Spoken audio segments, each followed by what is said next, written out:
اچھا علامہ خادم حسین ریزوی صاحب ایک جملہ بولتے ہوتے تھے، جن پہ اللہ راضی ان کا رسول راضی، اللہ نے ازل میں دیکھا اپنے صحابہ جیسا دل نہیں پایا۔ ہاں بالکل، آپ تو ڈر صحابہ کی نہ صحابہ نہیں، ایک دو بندوں کا مسئلہ ہے، صحابہ 1 لاکھ سے زیادہ ہیں۔ صحابہ کے قاتلین کے ہم خلاف ہیں، جو صحابہ کے دشمن ہیں۔ مثلا دیکھیں جی، کیا منکرین زکوٰۃ صحابہ نہیں تھے؟ زکوٰۃ کافر سے لی جاتی ہے مسلمان سے؟ مسلمان سے۔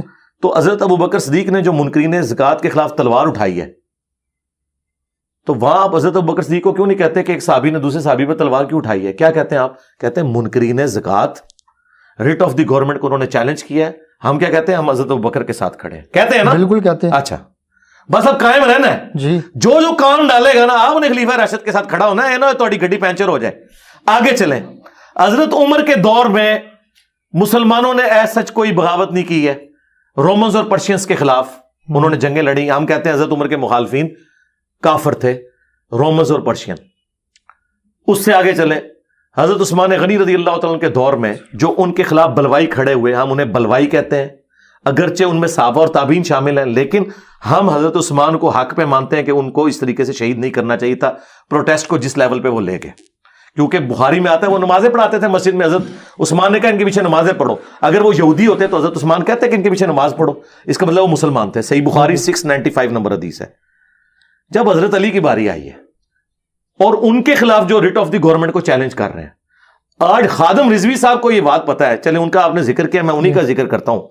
خادم رضوی صاحب کو تو یہ بات پتا ہے کہ ختم نبوت کے ایشو پہ، جس کو میں اینٹی قادیانی ایشو کہتا ہوں، ختم نبوت تو وہ ہے جو چشتی رسول اللہ اشری رسول اللہ کو بھی غلط کہے، ختم نبوت کے ایشو پہ میں نے دھرنا جا کے اسلام آباد دینا ہے۔ لیکن حضرت علی کے جو مخالفین تھے وہ بجائے مدینہ شریف آ کے حضرت علی سے قصاص سے عثمان کو ڈیمانڈ کرنے کے، وہ خود کوفے اور بصرے میں چلے گئے ہیں جنگ لڑنے کے لیے۔ جب اس طرح کوئی ریٹ آف دی گورنمنٹ کو چیلنج کرے گا تو حضرت علی نے ان کے خلاف تلوار اٹھائی، اور احادیث میں نبی علیہ السلام نے بشارت دی تھی المستدرک للحاکم میں، مسند احمد میں، کہ جس طرح میں نے کافروں کے خلاف تلوار اٹھائی ہے نا، تم میں ایک ایسا شخص بھی ہے جو مسلمانوں کے خلاف تلوار اٹھائے گا۔ حضرت ابوبکر نے کہا آنا یا رسول اللہ، آپ نے فرمایا نہیں، کیونکہ صحابہ تو اس کو آنر فیل کر رہے تھے کہ ہم بھی حضور کی سیٹ پہ بیٹھ کے یہ کام کریں گے۔ حضرت عمر نے کہا آنا، آپ نے فرمایا نہیں، بلکہ وہ شخص جو میری جوتیاں گانٹ رہا ہے، اور مولا علی جوتیاں گانٹ رہے تھے۔ نبی علیہ السلام پہلے کہہ کے گئے ہیں کہ مولا علی نے میرے بہاف کے اوپر مسلمانوں پہ تلوار سونتنی ہے، سورہ الحجرات کی آیت کے تحت کہ جب مسلمانوں کا گروہ باغی ہو جائے اس کے خلاف قتال کرو۔ وہ کافر نہیں، باغی۔ جب ان کی باری آتی ہے تو کہتے ہیں اپنی زبانیں بند رکھیں۔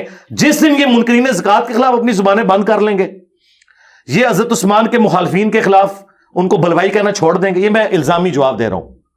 ویسے اس دن ٹھیک ہے، ہم بھی حضرت علی کے مخالفین جو ہے نا ان کے بارے میں اپنی زبان بند کریں گے، لیکن یہ کبھی ہوگا نہیں انشاءاللہ تعالیٰ۔ اس کی وجہ یہ ہے کہ جس کے خلاف میرے نبی نے ارشاد فرمایا کہ عمار کو باغی جماعت قتل کرے گی، عمار انہیں اللہ کی طرف بلائے گا، وہ دوزخ کی طرف بلا رہی ہوگی، میں اپنے نبی سے کیسے ٹکر لے لوں؟ صحیح بخاری 2812۔ لیکن وہ تو یہ کہتے ہیں کہ جی جو عمار بن یاسر رضی اللہ تعالیٰ عنہ کو باغی جماعت قتل کرے گی، وہاں پہ بات یہ ہے کہ رافضی کچھ شامل تھے اس جنگ میں۔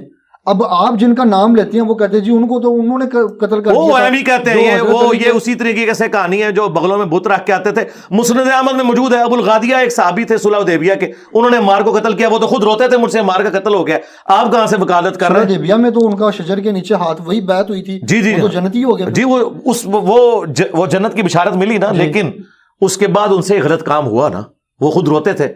کاش جو آپ مجھے مشورہ دے رہے ہیں آپ بھی ابو الغادیہ کو تسلی دیتے کہ حضرت کیوں رو رہے ہیں، آپ تو صحابہ شجرہ میں ہیں، لیکن وہ روتے تھے کہ چونکہ حضور نے فرمایا کہ عمار کا قاتل اور مال لوٹنے والا جہنم میں ہے، وہ روتے تھے کہ میرے اوپر یہ وعید فٹ ہو جائے گی۔ لیکن آپ ایک حدیث بیان کرتے ہیں، مجھے وہ ایگزیکٹ یاد نہیں ہے، اس کے اندر ایک جملہ ہے کہ وہ جب سر لے کر آتا ہے تو لوگ کہتے ہیں کہ ایک بندہ کہتا ہے میں نے قتل کیا، دوسرا بندہ کہتا ہے میں نے قتل کیا۔ اب شبہات تو یہ پیدا ہو گیا۔ نہیں، شبہات نہیں پیدا ہوئے، وہ ایک جھوٹ بول رہا تھا نا انعام لینے کے لیے، وہ انعام لینے آئے تھے نا۔ تو آپ کو کیسے پتا؟ نہیں، وہ یہ دنیا میں ایسا ہی ہوتا ہے کہ جب آپ حکمران کے سامنے، اب مجھے بتائیں آپ کے سامنے کو عمار بن یاسر کا سر لے کے دو بندے آئے، نعوذ باللہ، آپ تو بھی نعوذ باللہ پڑھ رہے ہیں، اس نے نہیں نعوذ باللہ پڑھا جس کے سامنے وہ سر لے کے آئے تھے، اس کو بھی نعوذ باللہ پڑھنا چاہیے تھا نا۔ تو وہ ایک کہہ رہا ہے کہ سر میں نے مارا ہے، دوسرا کہہ رہا ہے میں نے مارا ہے، تو وہاں نعوذ باللہ پڑھنے والے ہمارے اسکول آف تھاٹ کے لوگ موجود تھے، عبداللہ بن عمر بن عاص، انہوں نے کہا کہ ایک دوسرے پہ ہی پھینکو، یہ جو حضرت معاویہ سے تم انعام لینے آئے ہو تم ایک دوسرے پہ ڈال دو، کیونکہ حضور نے فرمایا تھا عمار کو باغی جماعت قتل کرے گی اور عمار کا قاتل اور مال لوٹنے والا جہنم کی آگ میں ہے، یہ تو جہنم کا